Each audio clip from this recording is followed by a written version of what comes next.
Hello everyone, জ্যামিতিক পার্টের এই গুরুত্বপূর্ণ একটা ম্যাথ হচ্ছে আমি আপনাদের মাত্র 5 থেকে 10 সেকেন্ডের মাধ্যমে সলভ করে দেখাবো। কিন্তু ট্রিক্সের মাধ্যমে সলভ করার আগে এটার বেসিকটা হচ্ছে আমি আপনাদের ক্লিয়ার করে দিব।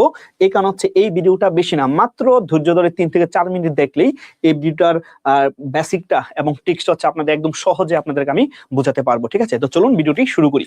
দেখুন এখানে বলছে একটা সুষম ষড়ভুজ, হ্যাঁ একটা সুষম ষড়ভুজ।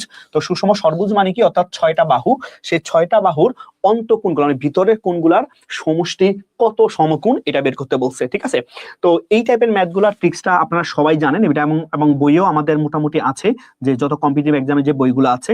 তো এই টাইপের ম্যাথগুলা যে সুষম ষড়ভুজ বা যে কোনো ভুজের বা যে কোনো বাহু রিলেটেড ভুজের অন্তঃকোণগুলার সমষ্টি যখন বের করতে বলে, তখন এটা আমরা একটা ট্রিক্স অবলম্বন করি। সেই ট্রিক্সটা কি ছিল?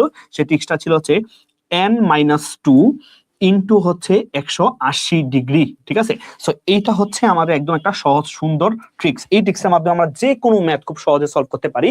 আর এখানে n এর পরিচয়টা কি? n হচ্ছে এখানে বাহুর সংখ্যা। ঠিক আছে, এখানে হচ্ছে বাহু সংখ্যা। ঠিক আছে, এখানে হচ্ছে বাহু সংখ্যা।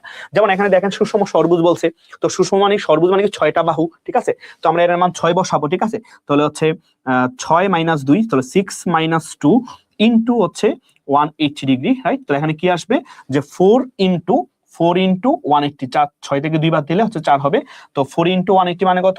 যে 4 × 18 = 54, তাহলে 540 ডিগ্রি। ঠিক না?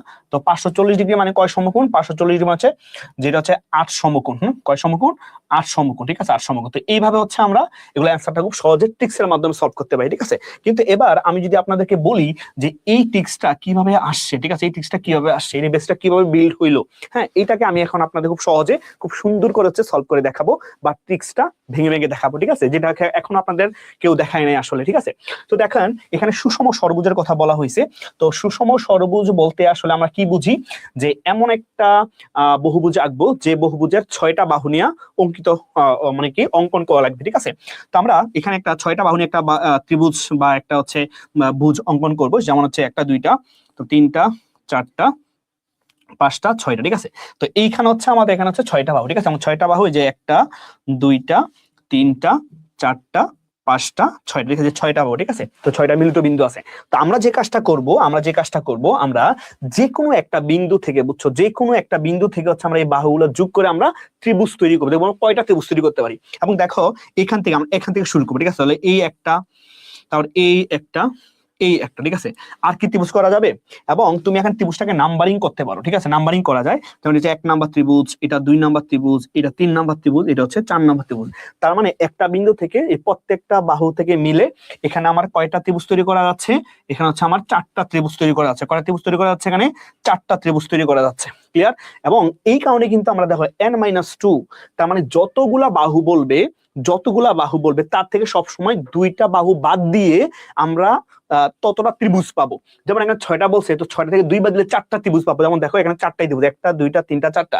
এবং আমরা জানি যে প্রত্যেকটা ত্রিভুজের ক্ষেত্রে কোণের সমষ্টি কত হয়? 180 ডিগ্রি হয়, 3 কোণের সমষ্টি। তো প্রত্যেকটাতে হচ্ছে 180 করে হবে। তাহলে 4টার জন্য কত হবে? 4 × 180 ডিগ্রি। ঠিক আছে, এই ভিতরে কোণগুলোর ক্ষেত্রে এই 4 × 180 ডিগ্রি হচ্ছে আমার কোণের মানগুলো হবে। ঠিক আছে, এখন এটা হয়তোবা অনেকে তারপর মাথার উপর দিয়ে যাইতে পারে, কেউ বুঝতে নাও পারতে পারেন, কিন্তু আমি আরেকটু আপনাদের একটা সহজ ট্রিক্সের মাধ্যমে জিনিসটা হচ্ছে দেখাইতে পারি। যেমন আমি এখন একটা পঞ্চভুজ বা হচ্ছে পঞ্চভুজ আঁকবো। ঠিক আছে, তো পঞ্চভুজ মানে কি, যে 5টা বাহু নিব। ঠিক আছে, তো 5টা বাহু আমরা ত্রিভুজ আঁকি, 1 2 3 4 5। ঠিক আছে, দেখেন 1টা 2টা, আমরা যদি ত্রিভুজটা যদি আমরা বিন্দুগুলো দেখাই, যে 1টা বিন্দু 2টা বিন্দু 3টা বিন্দু 4টা বিন্দু 5টা বিন্দু, তো এটা একটা কিন্তু পঞ্চভুজ, রাইট?